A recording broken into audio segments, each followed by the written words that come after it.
كفاني علم ربي. السلام علیکم ورحمۃ اللہ وبرکاتہ۔ امید ہے کہ تمام ناظرین خیر و عافیت سے ہوں گے۔ میرے دوستو، آج کی ہماری ویڈیو کا عنوان ہے حضرت مولانا قاسم نانوتوی رحمۃ اللہ علیہ سنبھل سے مراد آباد تک۔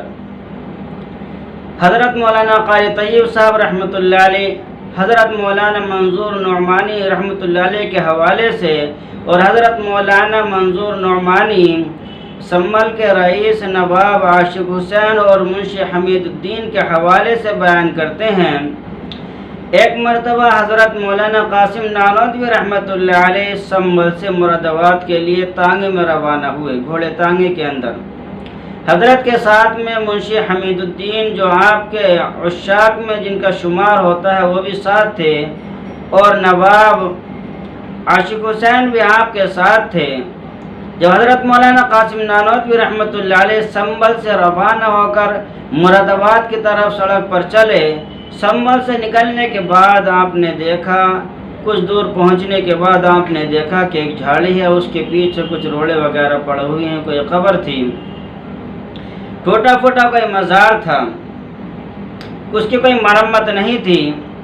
تو حضرت نے وہاں اپنا تانگا رکوایا اور تانگے سے اتر کر اس جھاڑی کے پیچھے جو مزار تھا اس پر تشریف لے گئے اور تھوڑی دیر آپ نے مراقبہ کیا۔ مراقبہ کرنے کے بعد جب وہاں سے واپس ہوئے تو منشی حمید الدین بیان کرتے ہیں کہ حضرت کی زبان پر تھا، اللہ اکبر، یہ آدمی بہت جلالی ہے، یہ آدمی بہت جلالی ہے، حضرت کی زبان پر یہ تھا۔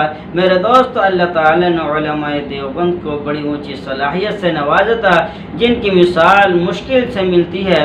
اللہ تعالیٰ ہم سب کو علماء دیوبند کے نقش قدم پر چلنے کی توفیق مرحمت فرمائے۔ علم ربي من سؤال